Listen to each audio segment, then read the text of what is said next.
Bombshell Television, taking you to the maximum level of global latest trending stories of born and living different people. So please subscribe, like, share, and comment our videos. Enjoy. Hello everyone, my name is Bombshell. Welcome to my channel. It's Bombshell Television. Musho my latest musho zirikupisa.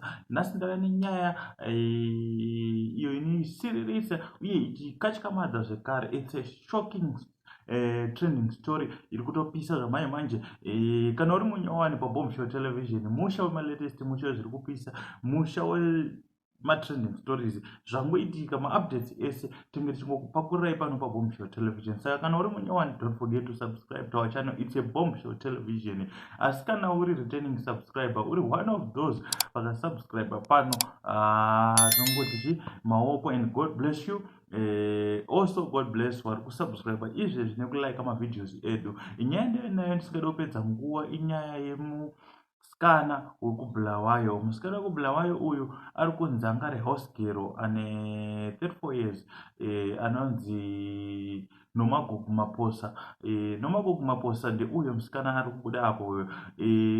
Nomagugu Maposa akasungwa mushure mekunge aiyamwisa 3-year-old boy, mwana wemurungu wake Mazamhu Ake. Saka izvi zvakaitika mushure mekunge mwana ataura kuna baba vake kuti no, hanzi mwana akabvunzwa nababa vake kunzi waswera muchiteiko nhasi naanti, zvikanzi naanti tachitongotamba zvedu achitamba nemazamhu avo. Zvikanzi nitamba nemazamhu avo for what? Zvikanzi hayi zvazvingori zvekunakirwa zvekutamba, andikuona. Then mudhara anzwa nyaya iyoyo haana kugara pasi, ende haana waakaudza kana mukadzi wake, wakangonyarara avaisa CCTV. ndofunga yakaiswa musikana ari kuoff, ende haana kukwanisa kuzozviona kuti paiswa zvekutozotiona zvadai. So mwana akataura for the second day, baba vatoisa CCTV, ende havana kuudza mwana. Vabva vazvionera wega. Hanzi ndakabva kubasa kuma 6:30 ndikasvika ndabva ndaplaya chivhidhio rangu, ndikuona zveshuwa mwana ari kutoyamwiswa Mazamhu, prara akatobviswa.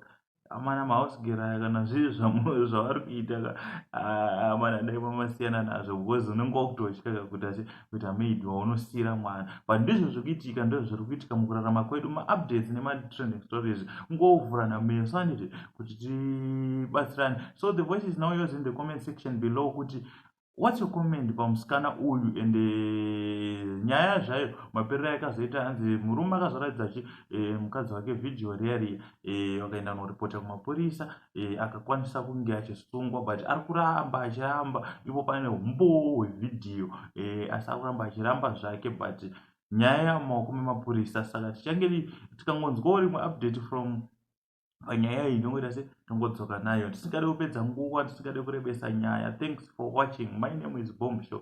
Don't forget to subscribe to my channel.